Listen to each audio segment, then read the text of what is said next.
올해는 유독 현역 MLB 선수들이 KBO로 넘어오는 경우가 있네요. 두산 베어스에서 뛰게 될 콜 어빈이 있겠고요. 기아 쪽에서는 오늘 소개할 선수인 패트릭 위즈덤이 있습니다. 그것도 지난해 우승팀인 기아 타이거즈로 오게 되죠. 그리고 이 패트릭 위즈덤이 온다는 이야기는 곧 기아의 외국인 타자 소크라테스를 버린다는 뜻이기도 합니다. 그렇다면 기아는 왜 이런 선택을 하게 된 것인지 패트릭 위즈덤이라는 선수를 소개해 보도록 하겠습니다. 먼저 패트릭 위즈덤이 어떤 선수인지 알아야 이야기 전개가 될 것 같으니 위즈덤이라는 선수는 어떤 인물인지 파헤쳐 보도록 하겠습니다. 위즈덤은 2012년 세인트루이스 카디널스의 1라운드 픽으로 프로야구에 입문하게 된 선수입니다. 91년생으로 나이는 33살입니다. 그리고 MLB에 올라온 건 2018년이 처음이었습니다. 원소속 팀 세인트루이스에서였죠. 이후 트레이드된 시카고 컵스에서 어느 정도 자리를 찾게 됩니다. 2021년 108게임, 2022년 134게임, 2023년 97게임, 2024년 75게임을 뛰었습니다. 나름 MLB에서 굵직하게 뛰었다고 할 수 있는 게임 수를 보여줬습니다. 다만 보시는 것처럼 갈수록 게임 수가 적어지고 있다는 게 주요 포인트입니다. 아, 그럼 그냥 MLB 백업 선수가 한국으로 오는 것이구나 라고 생각할 수도 있겠지만 이 선수가 지금까지 기록한 성적이 그렇게 만만하지 않습니다. 4년간의 성적을 간략하게 살펴보면 2021년 타율 2할 3푼 12, OPS 0.823, 28홈런, 워 플러스 117, 2022년 타율 2할 7푼 1리, OPS 0.725, 25홈런, 워 플러스 106, 2023년 타율 2할 5푼 1리, OPS 0.789, 23홈런, 워 플러스 111, 2024년 타율 1할 7푼 12, OPS 0.629, 8홈런, 워 플러스 75, 2021년부터 2023년까지 누가 봐도 레귤러 멤버라는 소리를 들을 수 있는 성적을 기록했습니다. 당장 비교하자면 그야말로 KBO를 씹어드시고 MLB로 넘어가셨던 에릭 테임즈의 리턴 3년차 2019년의 성적이 타율 2할 4푼 72, OPS 0.851, 홈런 25개, 워 플러스 116이었습니다. 위즈덤이 테임즈급이다 하는 것은 아니지만 이 선수의 타격 능력이 그렇게 못난 게 아니라는 뜻입니다. 그냥 못해서 한국으로 왔구나 하는 정도의 선수가 아니라는 뜻이죠.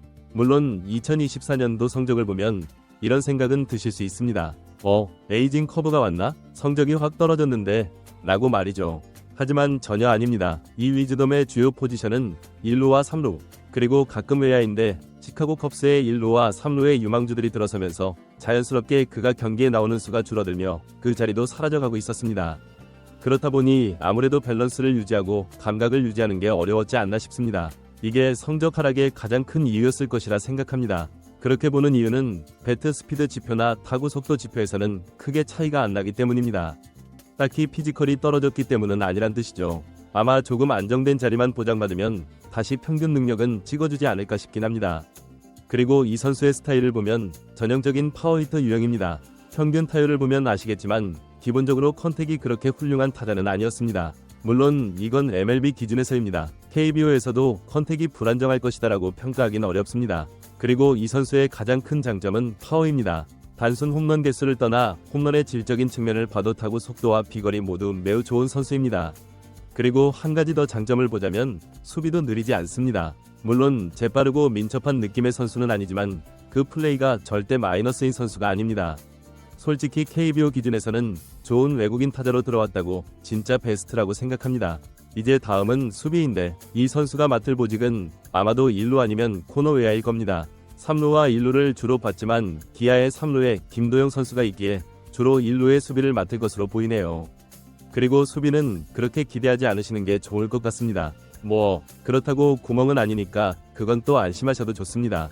해줄 수비는 해주지만 잡아주지 못할 것까지 잡아주는 선수는 아니라고 보시면 될 것 같습니다. 즉, 이제까지의 내용을 정리를 해보자면 위즈덤은 지난 4년간 꾸준히 MLB에서 활동한 진성 MLB 플레이어이며 정통적인 파워히터 스타일의 선수입니다. 심지어 성적도 나름 괜찮았다고 말할 수 있으며 에이징 커브나 심각한 부상 이력으로 폼이 떨어진 것도 아니라고 평가할 수 있겠습니다. 결국은 FA가 된 그를 빠르게 영입한 기아 타이거즈의 프론트가 이 일을 아주 잘했다고 생각할 수 있을 것 같네요. 현재는 소크라테스라는 아주 성공적인 외국인 타자가 있지만 이건 해볼 수 있는 최선의 수였던 것은 맞다고 생각됩니다. 그럼 왜 그렇게 생각하는지 한번 소크라테스와 위즈덤을 비교해볼까요? 그러기 위해서 이번엔 소크라테스를 잠깐 살펴보고 가도록 하겠습니다. 사실 위즈덤이 좋은 매물인 건 사실이나 한국에서 보여준 소크라테스는 절대 부족한 선수는 아니었습니다. 솔직히 소크라테스 개인적인 성적을 두고 본다면 바꿔야 할 이유가 전혀 없는 선수죠. 소크라테스의 지난 3년 동안의 KBO 성적을 우선 살펴보면 다음과 같았습니다. 2022년 타율 3할 1푼 12, OPS 0.848, 홈런 17개, 워플러스 136. 2023년 타율 2할 8푼 5리, OPS 0.807, 홈런 20개, 워플러스 125. 2024년 타율 3할 1푼, OPS 0.875, 홈런 26개, 워플러스 121. 이 성적의 맥락을 보면 전혀 나쁘다고 할 수 없는 선수입니다. 2023년에 기아의 주력 선수로 활약하며 팀의 우승을 이끌기도 했으니까요. 팀 내 기록을 보면 홈런, 워플러스 모두 김도영 선수 다음에 2위였습니다. 일부 기아 팬들이 소크라테스를 다소 아쉽다고 평가할 수는 있겠으나 기록 자체만 두고 평가하면 솔직히 바꿔야 할 이유가 전혀 없는 선수였습니다. 그럼에도 기아는 이런 선수를 버리고 새로운 선택을 한 것입니다. 그렇다면 왜 그런 걸까요? 개인적으로 가장 많이 두드러진 원인은 두 가지 문제로 볼 수 있는데, 수비와 주로 플레이입니다. 소크라테스의 주로와 수비는 갈수록 안 좋아지고 있는 게 눈에 보였습니다. 아마도 이건 교체를 결정하는데 매우 크리티컬한 부분이었을 것이라 생각됩니다. 그래서 기아는 지난 3년간 매우 좋은 성적을 보였음에도 불구하고 새로운 선택을 하게 된 것이지 않을까 싶습니다. 선택의 기로에서 과감한 선택을 한 것이죠. 그럼 이쯤에서 안정된 선택을 버리고 새롭고 과감한 선택을 한 기아의 선택은 과연 옳은 선택이었는지 비교해 보도록 할까요? MLB에서 보여준 성적만을 두고 봐도 소크라테스와 패트릭 위즈덤 선수의 성적은 비교 자체가 불가능합니다. 그야말로 압도적 차이로 위즈덤 선수의 승리입니다. 그리고 이 점이 바로 기아가 과감하게 선택한 아주 근원적인 이유일 겁니다. 게임처럼 비교해본다면 소크라테스 카드가 워플러스 6을 벌어다주는 카드라면 위즈덤 카드는 워플러스 3에서 워플러스 10까지 해줄 수 있는 카드란 거죠. 확실히 포텐셜 자체는 더 높다고 평가할 수 있겠습니다. 다만 굳이 제가 워플러스 3까지 이렇게 최저치를 낮게 잡은 이유는 적응의 문제 때문입니다.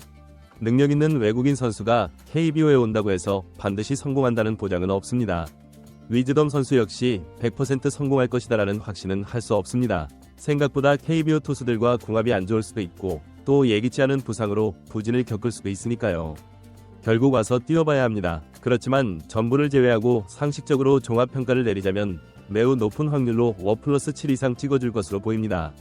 그럼 여기서 이제 근본적으로 많이 궁금한 질문이 나오겠죠. 그래서 그게 어느 정도인데, 단순 비교를 하기 가장 좋은 사례는 아무래도 NC의 에런 데이비슨 선수이지만, 데이비슨 선수가 KBO로 오기 전에 평가는 배트 스피드가 느리고 선구안이 좋지는 않지만 힘이 좋은 공갈포 파워히터였습니다. 그런데 지난해 KBO에서 보인 수치는 타율 3할 6리, OPS 1.003, 48 홈런, 워플러스 153이었습니다. 홈런은 KBO 전체 유일하게 40개대를 기록한 압도적 1위였으며 OPS는 3위, 타율은 19위였습니다. 배트 스피드가 느린 건 평균 구속이 낮은 KBO 리그에서는 아무런 제약이 되지 않았으며, 브레이킹 볼에 심각한 약점이 있다는 MLB 평가는 KBO 수준의 변화고는 아무런 걸림돌이 아니었습니다. 그리고 개인적으로 위즈덤 선수는 이 정도 성적을 보여줄 수 있는 선수라고 생각됩니다. 아니, 솔직히 보여줄 수 있는 포텐셜은 이것보다 더 높다고 개인적으로는 생각하기도 합니다. 이게 딱 와닿지 않을지 모르겠지만 개인적인 느낌으로는 전성기 박병호급의 성적도 기대해볼 수 있는 선수로 생각합니다. MLB의 느린 타이밍, 그리고 정면 승부보다는 편하게 꼬드김에 많은 리그라는 것에 적응만 한다면 놀라운 성적을 보여줄 수도 있습니다. 그냥 느낌만 보고 말씀드리는 건 아니고 이 선수의 MLB에서의 하드 히트 비율, 배럴 타구 비율, 타구 속도 등을 고려하면 그렇습니다.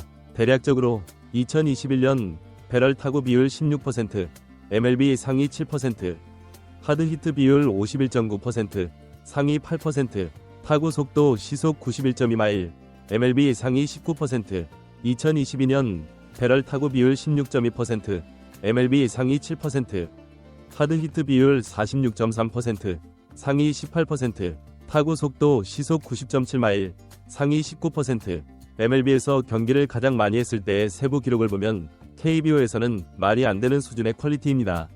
그럼 완전 개사기야. 그렇다고 확답을 내리지 못하는 이유가 단점이 또 그만큼 명확하기 때문인데요. 앞서 이야기했듯 컨택 능력이 좋지 못합니다. MLB 평균 삼진율이 36%였으니 아주 속이 터지는 스타일의 선수라고 할 수 있죠. 공 잘 맞을 때는 뻥 치는 스타일의 선수죠. 삼진과 홈런은 많은데 볼넷은 또 적어서 성구안이 좋은 선수도 아니고요. 이런 극단적인 약점 때문에 사실 100% 성공을 확신하지 못하는 겁니다. 그런데 데이비슨의 사례를 보거나 박병호 선수가 미국에서 기록했던 성적을 본다면 이게 KBO 리그에서는 그렇게 큰 약점은 아닐 수도 있다는 생각은 계속해서 들게 되네요. 조금 더 자세히 이유를 들여다보면 이 선수가 가장 약했던 구종이 패스트볼 구종이 아니었기 때문입니다. 2024년 가장 안 좋았던 런밸류 -5가 싱커에 대한 구종이었고 다음으로 안 좋았던 -3이 패스트볼에 대한 구종이었습니다. 2023년에 가장 안 좋았던 -1이 패스트볼입니다. 변화구에 약점이 있는 것을 지나치게 의식하다 보니 패스트볼 타이밍 약점이 왔을 수도 있고 또는 95마일 이상의 빠른 공에 대한 대처가 안 되면서 약점을 보인 것일 수도 있습니다. 근데 KBO 리그에서는 이 두 가지 고민이 없어집니다. 패스트볼의 대비비에 한 박자 빠르게 스윙에 들어갈 정도의 빠른 공, 즉 154km 이상의 공을 그냥 맨날 뿌리는 선수는 전무할 것이며 구종의 각도가 MLB 수준에 미친 선수들도 몇 안 됩니다. 이 선수의 배트 스피드를 보면 KBO에서는 공 보고 공 칠 수 있습니다. 그러니까 결론적으로 정리를 해보자면 파워는 의심할 필요 자체가 없으며 국내 최상위권을 찍을 만큼 압도적일 것이고 성구안 부분이 다소 불안한 요소이긴 하나 심각하진 않을 것으로 예상됩니다. 즉 본인 스스로가 급해지지 않는다면 앞서 본 데이비슨 성적 또는 진짜 적응 잘하면 2015년 박병호 같은 퍼포먼스도 기대해볼 수 있지 않나 싶은 생각도 듭니다. 기아도 당연히 이런 포텐셜을 생각했을 겁니다. 그렇기 때문에 소크라테스라는 걸출한 외국인 타자를 별로 고민 없이 교체할 수 있었던 것이겠죠. 근데 그렇다고 사실 타팀은 또 완전 쫄 필요는 또 없습니다. 앞서 이야기했듯이 선수 약점 없는 게 아니거든요. 좀 급합니다. 이걸 이용해서 살살 꼬드기고 KBO에서 그랬던 것처럼 타율을 살살 낮출 겁니다. 그러다가 가운데 물리면 어쩌냐고요? 그럼 홈런 맞아야죠. 그래서 추천하는 건 커브입니다. 커브의 약점이 커리어 내내 있었거든요. 이 위즈덤 선수의 공략 포인트는 커브인 것으로 보입니다. 그리고 한국에는 좋은 커브볼 투수가 상당히 많죠. 그건 위즈덤 선수에게 극복해야 할 포인트겠죠. 개인적으로는 두산의 콜 어빈보다도 이 패트릭 위즈덤의 활약이 더 궁금합니다. 진짜 무쌍을 찍을 수 있을지 아니면 저의 개인적인 설레발에 그칠지 궁금하기 때문이죠. 1루의 오스틴 데이비슨에 이어 또 한 명의 강타자가 KBO에서 경쟁합니다. 1루의 최강자는 누가 될지 그리고 기아는 챔피언 자리를 지켜낼 수 있을지 궁금해지는 2025 시즌 KBO입니다.